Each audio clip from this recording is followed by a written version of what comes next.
Sva še majhna klinka. Smo imeli doma kmetijo, žago, kovačnico, mlin. Pa mi oče enega lepega dne rekel, veš kaj je, punca, v šolo je treba hoditi, učiti se je treba. Znanje to je nekaj, kar pridobiš za sebe in nekaj, kar ti nihče ne more vzeti. Halo, živja. Jana Magolnica sem, ja. Povej, reci. Jutri imamo sejo občinskega sveta, na kateri boš ti poročala v zvezi z pripravami na občinski praznik in praznovanje 120-letnice našega železnega mostu. Zdaj, osnovni scenarij je narejen. Zdaj, najbolj je važno, kako bomo še vključili noter ljudske pevce pa one, ne? Ja, ker folklora je pa rekla, da bi tudi rad sodelovali. Zdaj, vsi ljudje so pripravljeni. Jaz vem, da smo se že pogovarjali in so vsi zadaj. V redu. Hvala ti lepa, srečno, lep pozdrav.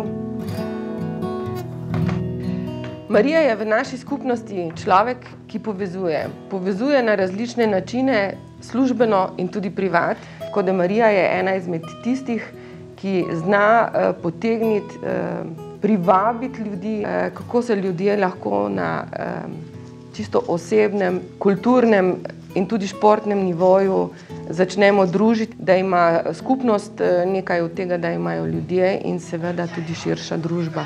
Projekti, ki malo stanejo, vendar zahtevajo veliko srca in veliko odrekanja.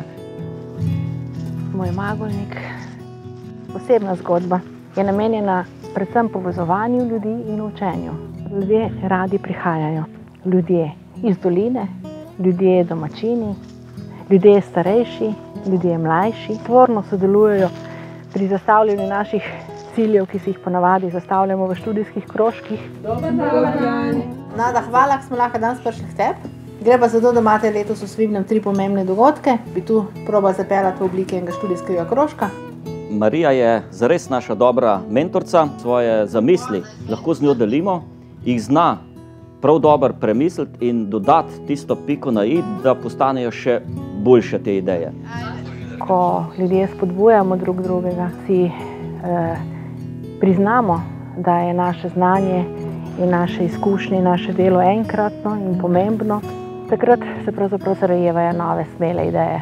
Sigurno ni slučajno, da imamo v naši dolini tako veliko društev, organizacij, raznih zgodb, ki se odvijajo vsako leto zapored.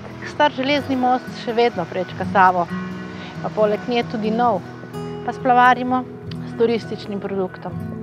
In čeprav je življenje polno izzivov, je vendarle lepo. In tako kot je rekel Mahatma Gandhi, postani sprememba, ki jo želiš videti v svetu. Vsak zase, vsi skupaj. Za nas.